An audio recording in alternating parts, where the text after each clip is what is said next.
Senator Damon, Representative Marley, and members of the committee. My name is Dean Scontras, and I am a resident of Elliott, and I appreciate this opportunity to testify in favor of LR 3488, an act to require that a person be a Maine resident in order to be issued a Maine driver's license.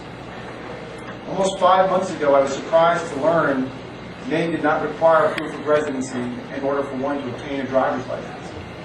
In other words, practically anyone can walk into the Bureau of Motor Vehicles and walk out with a valid Maine driver's license. This misguided policy creates a number of challenges in the areas of national security, the Maine economy, and the letter and spirit of the law regarding persons who are in the United States illegally. To address these challenges, the legislature must undertake real reform, and this resolution is a good start. The national security implications of an honor system regarding the issuance of Maine driver's licenses are obvious.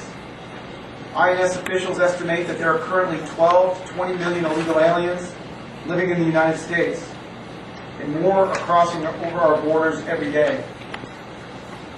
Maine's current policy encourages these individuals to come here and obtain valid Maine driver's licenses using the uniform Social Security number 999-99-9999.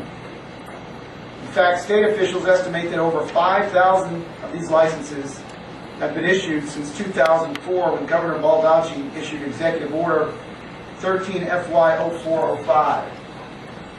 Our open door policy allows unidentified, possibly dangerous individuals to obtain valid identification.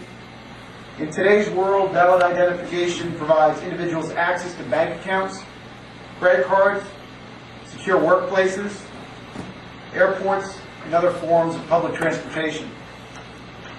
While not foolproof, limiting access to valid identification to legitimate Maine residents is the first step to a stronger, more comprehensive national security policy. Secondly, our open door policy places an undue burden on the Maine economy and Maine's taxpayers. A valid Maine driver's license acts as a key unlocking the door to Maine's generous social services. The National Academy of Sciences estimates that the cost of these services per individual over a course of a lifetime can total $89,000. These services are being funded through our tax dollars, and our current policy allows those who are not paying taxes here in Maine to benefit from these services through the use of a Maine driver's license. You don't have to be an economist to understand that in a state under significant financial strain, this policy is fiscally irresponsible and unsustainable. Finally, I find that most Maine citizens who are aware of this policy are simply frustrated by its unfairness. We are currently issuing licenses to people who do not live in Maine and never intend to live here.